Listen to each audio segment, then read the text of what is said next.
Usa ka 51 anyos nga tigkolekta og basura ug tigpatanto og kwarta gipusil patay sa Barangay Pangdan sa City of Naga kaginiha sa Yusa Buntag. Fem, unsay nakita sa kapulisan nga motibo sa maong krimen?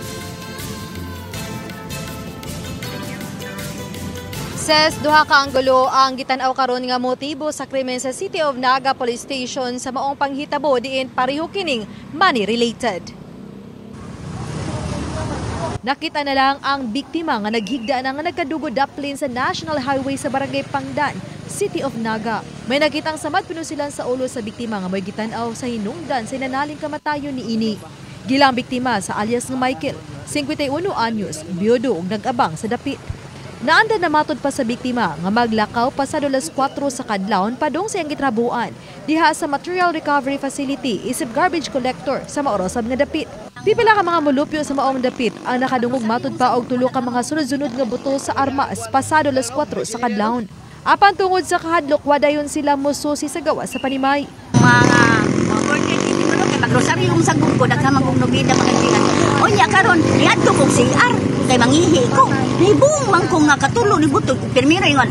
Bang pagkasunod sugunso na ang kaduha nga buto. Bang anak kusog ayo. Na ko mong gawas kay mahadlok man ko. Na wa ta kay baba nagtago lang tumupot sa pusilon sa kapil. Hadlok ko anak nakita jud ko nga makayag-hayag na.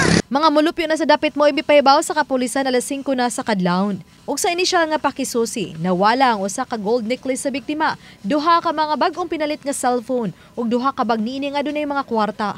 Gihulagway sa iyang mga silingan ug kauban sa trabaho ang biktima nga tigpatanto sulod na sa tulo ka tuig. Subay niini, tulis ug sa iyang pagkatigpatanto may gitan-aw sa kapulisan nga motibo sa krimen.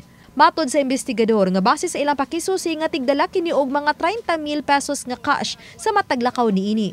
Ana inoy na recover nga 10,000 pesos nga cash sa iyang pitaka. Possible robbery or it could be a patanto or pautang related na angle na to. But we are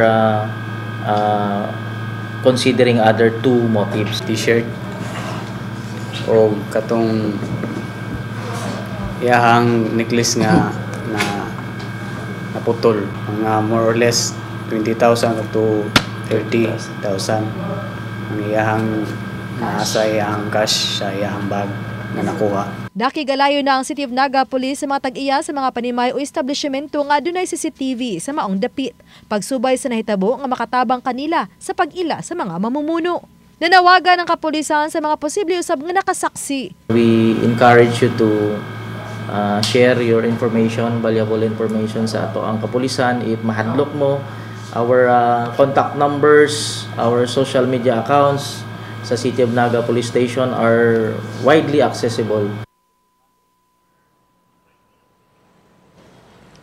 Ses, usa sa gitanaw sa mga pulis nga posibleng kailara sa biktima ang mamumuno o ang mga responsable sa krimen. Ses, dagang salamat, Femari Dumabo.